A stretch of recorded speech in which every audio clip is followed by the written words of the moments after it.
በኦሮሚያ እስራቱ መቀጠሉን መድረክ አስታወቀ።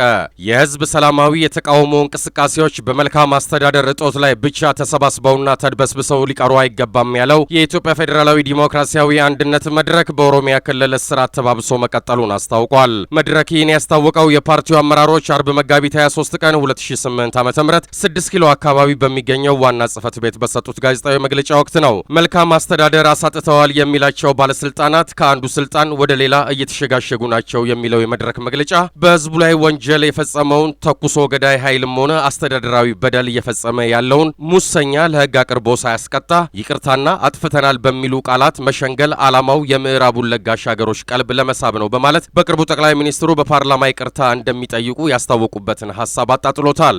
ጠቅላይ ሚኒስትሩ በፓርላማ መግለጫ ከሰጡ በኋላ በሰላማዊ መንገድ ተቃውሞ ባሰሙ ባላቸው 2627 የመድረክ አባላትና ደጋፊዎች ላይ በኦሮሚያ ክልል የተፈጸሙ ስራቶችን ዋቢ በማድረግ ተቃውሞውን አሰምተዋል። ቁጥራቸው በውል ያልታወቁ ዜጎች ከየስራ ቦታቸውና ከመኖሪያ ቤታቸው በገፍ ታፍሰው አብዛኛዎቹን ቤተሰቦቻቸውና ዘመዶቻቸው በማያውቋቸው አካባቢዎች ተወስደው ታስረዋል። በአሁኑ ወቅትም የሚገኙበትን ሁኔታ ለማወቅ አስቸጋሪ ሆኗል በማለት በመግለጫው አትተዋል። ኢህአዴግ በአደባባይ ባመነበት ብልሹ አስተዳደሩ ላይ በሰላማዊ መንገድ ተቃውሟቸውን በማሰማታቸው ምክንያት በግፍ ያሰራቸውን አባሎቻቸውንና ደጋፊዎቻቸውን እንዲሁም ሌሎች ሰላማዊ ዜጎች በአስቸኳይ እንዲፈቱ ሲል ጠይቋል።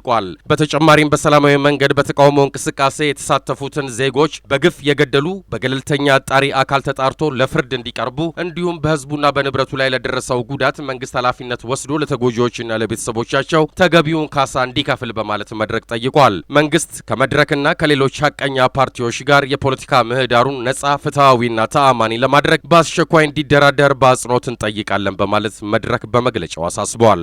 ዘገባውን ያደረሰን ሪፖርተር ጋዜጣ ነው።